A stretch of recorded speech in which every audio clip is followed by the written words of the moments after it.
It's a difficult time for Israelis, including a large number of poor who are having a hard time making ends meet. And on top of it all, the Passover holiday is coming, and many thousands of new poor need help because of the impact of the war, including evacuees who lost their jobs and incomes, and women whose husbands are in extended IDF reserve service. The organization that year after year comes to the aid of the most needing basic and holiday foods is Yad Ezra v'Shulamit. 62,000 food baskets and vouchers have been requested for Passover.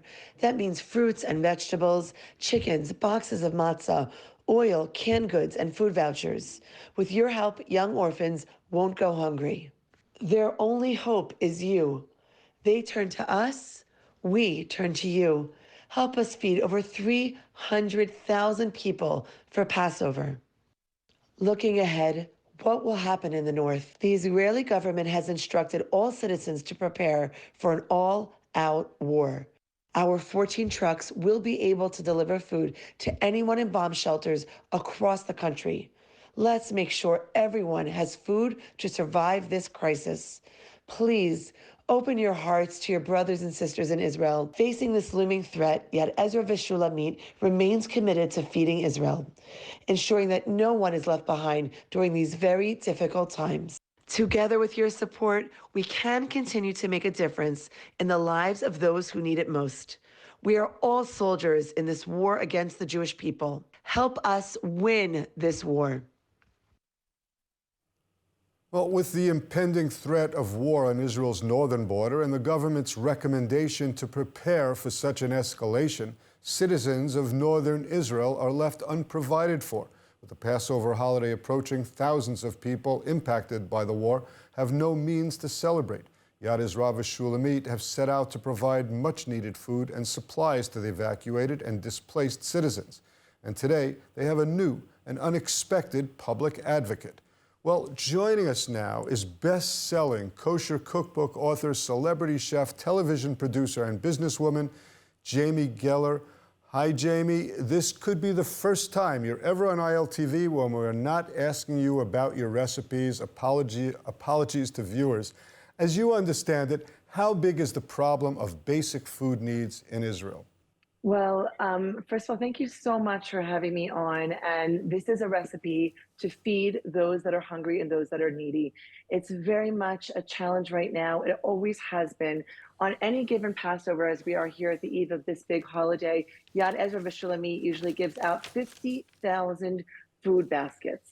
This year, the need is 62,000. So in addition to the holiday, obviously, Israel is at war. We have evacuees, we have widows, we have orphans, we have families whose sole breadwinner has gone back to reserves to fight in Gaza. It is such a challenging time now. And there's a lot of what we call new poor.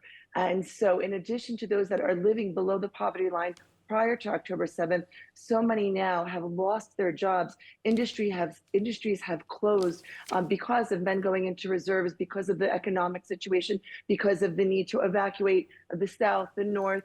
And so the situation is quite dire. We need everyone here, all of the friends of Israel, to stand with us. Please, everyone, to purchase a food basket to give to a family in need. Yad Ezra v'Shulamit is feeding over 300,000 people from 15 distribution centers. Yad Ezra v'Shulamit is feeding over 300,000 people from 93 distribution centers across the country, and with 15 trucks and 4 warehouses, including a warehouse now that's been erected, an emergency warehouse in the north. Well, what's the game plan for the coming Passover holiday period? Will the organization try to reach everywhere in the country?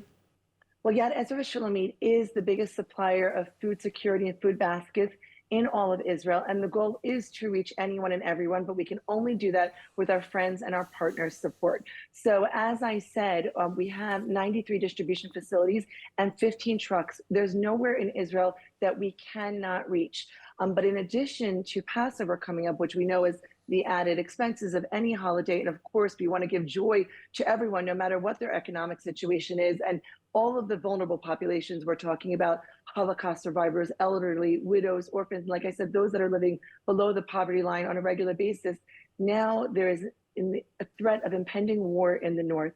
So the government has actually told those that have not been completely evacuated from the north to go ahead and stock up on food, water, and batteries. They're expecting potential power outages and long stays in bomb shelters. As we have done in this war to date, and as we've done in previous wars, yet Ezra Shulamit make sure that every single truck gets to every single area, even to civilians who are in sheltering for extended periods of time in bomb shelters. But again, we can only do this with your help. And with your help and God's help, we will, in fact, be able to feed everyone here in Israel. Well, Jamie, what was your motivation for getting involved in this cause, and how can our viewers help? First of all, I'm so happy that you asked that. You mentioned at the beginning, obviously, my background in food and cookbook authors. What a luxury it is for us to be planning now for the Passover Seder. The Passover Seder is the single most celebrated tradition, more than fasting on Yom Kippur, more than lighting Shabbat candles, for all Jewish people all over the world. And we have this luxury of planning the Seder, getting together with families and friends, thinking about what we're going to make on the menu, how many desserts we can make. Imagine those that are not even sure they can put food on the table. So that really is what speaks to my heart and soul. And also for me and Yad Ezra Shulamit, when we see children, I've been to the children's centers where we're feeding children hot lunches that they otherwise would not receive if not for Yad Ezra Shulamit and your support. And how can we say no to a hungry child? How can we say no to a widow? How can we say no to someone whose husband is fighting in Gaza right now? The breadwinner is at war and she will be alone for Passover with her children. How can we say no to the evacuee from the north who is now displaced with his family and has been let go of his job because of the situation and, like I said, the economy and the war in Israel?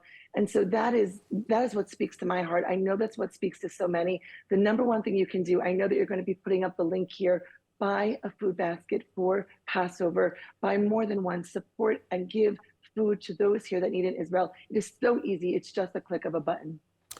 Buy a food basket. Jamie Geller, thank you so much for being with us. Thank you. Thank you.